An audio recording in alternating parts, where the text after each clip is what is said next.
And he has called out Graziano this morning. Is Dan Graziano ready? Here's the question for you, Dan. Which quarterback-receiver tandem has connected for the most touchdowns over the last 3 seasons? I got to go with Deshaun Watson and DeAndre Hopkins because it's topical. Somewhere, Hembo is devastated because that is correct. That is the right answer. Graziano gets it right. Those two are slightly ahead of Ben Roethlisberger and Antonio Brown, which is remarkable considering they didn't play together at all last year, and Aaron Rodgers and Devontae Adams. So, yes, that is the most productive touchdown duo, and we will get to Deshaun Watson in a moment. But first, Graziano, let's run the hurry up. What's the timeline on Cam Newton finding a new team?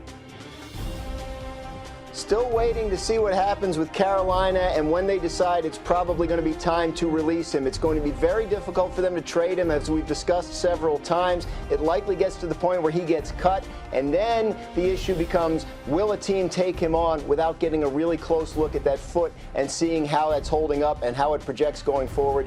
Going to be tough for Cam to find a job anytime soon. So that's one quarterback situation. Here's another. What's up with Jameis Winston?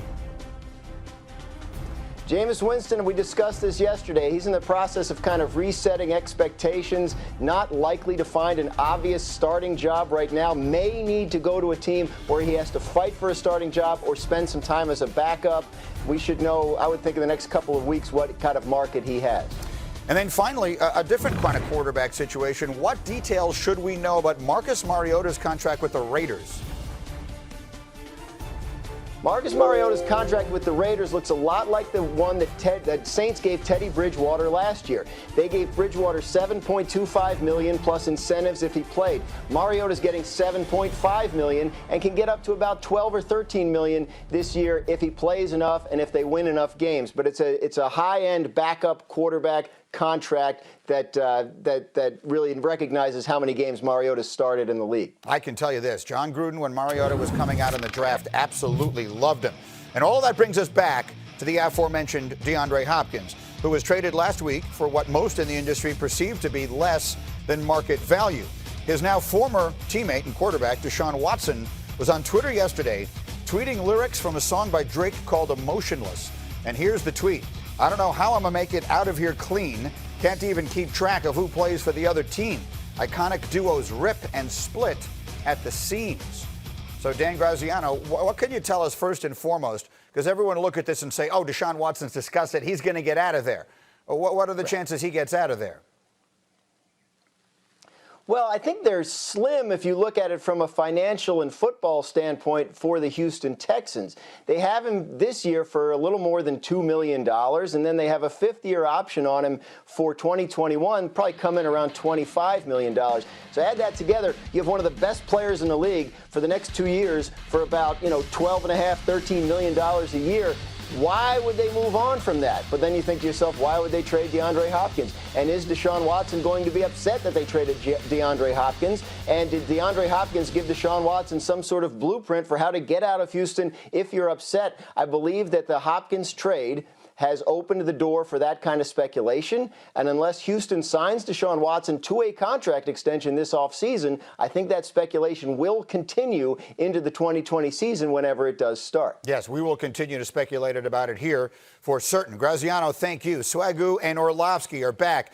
Swagoo, I thought that I did an outstanding job with those lyrics. So I'll give them to you again. I don't know how I'm going to make it out of here clean. Can't even keep track of who plays for the other team. Iconic duos rip and split at the seams. What should we take from those lyrics? Gee, in my head, I had a beat going while you were saying that. Me too. So it felt good Bars. hearing you say that with some fluidity. Yeah, no doubt. Gee, I read into the first line of that, and to me, it's a subliminal, and I'm always one to be like, man, we don't need to read into it that much. Deshaun Watson doesn't think this is going to end well, based on what he just watched for him in Houston. He's thinking about that. That's in his head, seeing D-Hop be traded. And that's one of the realities of this business, that certain things happen in certain teams in certain situations that makes you realize, dang, we are expendable. One of the best at his position in his prime just was traded away because of something, I guess, personal between D-Hop and Bill O'Brien. Bill O'Brien knows Deshaun Watson is paying close attention to this. He knows that this has affected Deshaun Watson. And based on a lot of guys that I've had the opportunity to speak with the Texans, D-Hop was one of the most well-loved guys in that locker room. So it goes beyond affecting Deshaun Watson. But when it comes to the field to play and you take away a quarterback that's trying to ascend and become one of the best in the game, best weapon, it creates this type of energy. And this type of energy is not good when Deshaun Watson is up for a contract with Houston. He may want to get out of there.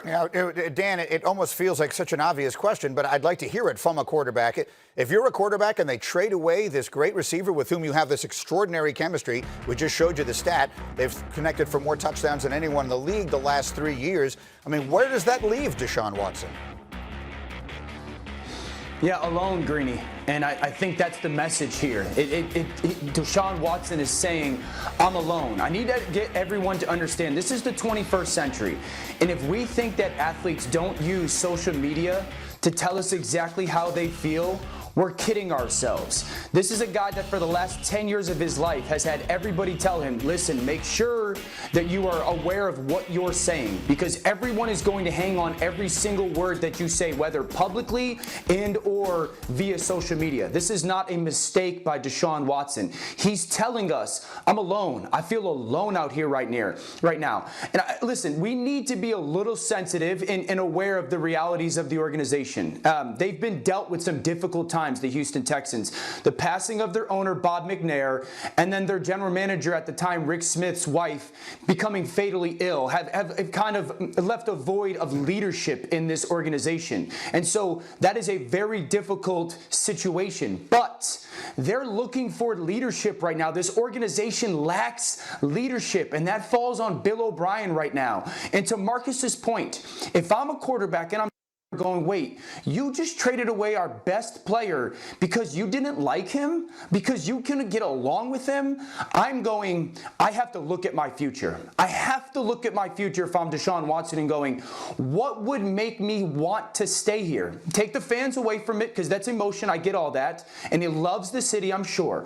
But what would make me think that I'm going to be supported the right way here? Because you just traded away my best player, not because he can't play, but because you don't like him. And I promise you, Deshaun Watson has sat there when he's sending out that tweet going, I don't think I could be here. And his agent, David Mulgeta, is one of the best and most powerful in the game. And if I'm Deshaun Watson, there's no chance I'm signing an extension at any point in Houston right now. All right, I'm going to leave it there on that for a moment, but we will do more on this in our next hour, including what we think may be the next step in Houston. But now, I want to get back to plausible deniability. This is something that we created yesterday on the show, and it is a place where, and I started it yesterday, and I'm going to let Orlovsky take today's plausibly deniable hot take. You make a statement that you know people are going to disagree with, but you somewhere in your heart actually believe to be true, but we're going to give you plausible deniability. So I will not hold you to this if it proves to be untrue. Those are the rules of the game. It's our show. We can make them up. Here we go. Orlovsky, what do you think? What's your plausibly deniable hot take for today? Greeny, Baker Mayfield will have the best season in 2020 of any of the AFC North quarterbacks. And let me tell you why. Number one, they have their new head coach. Number two, they addressed their biggest need at offensive line with the signing of Jack Conklin and the addition of Austin Hooper at tight end. And number three, the scheme. I want to take everybody to the 5 quarterbacks last year that majored in this Kyle Shanahan, Mike Shanahan scheme that Kevin Stefanski is going to run. The 5 quarterbacks are Jared Goff, Jimmy Garoppolo, Aaron Rodgers, Ryan Tannehill, and Kirk Cousins. Those 5 guys last year went 2-21 as starting quarterbacks. They completed 66% of their passes for a quarterback rating of 100% average. They threw for 128 touchdowns and 45 interceptions. Greeny, quarterbacks in this offense always play well. Baker Mayfield, and I've told everybody this, is a play-action passing quarterback. Last year, in play-action, Baker was 106 as a passer rating. In drop-back, he was 68. We know exactly who he is as a player. Now he's in an offense that will major in what he does well. They made the additions that they needed. He is going to be the best quarterback in that division. So I agree, you look skeptical. Because I am, G. What do you mean I look it? You damn right I'm skeptical.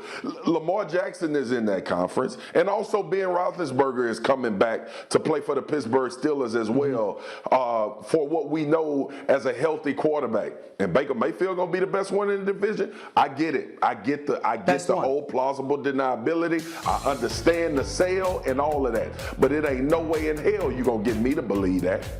I love it because it is exactly what the setup is supposed to be. This is something that is a little bit outrageous that you kind of believe, and we'll see if it winds up being true. And Dan, you have my promise that when it winds up being as far from true as anything could possibly be, I, for one, will not hold it against you. We continue here on Get Up as the morning continues. A different quarterback. Dak Prescott did not get what he wanted so far in a long-term contract. The news he got last night might have been worse. We'll tell you why next. Get Up on ESPN.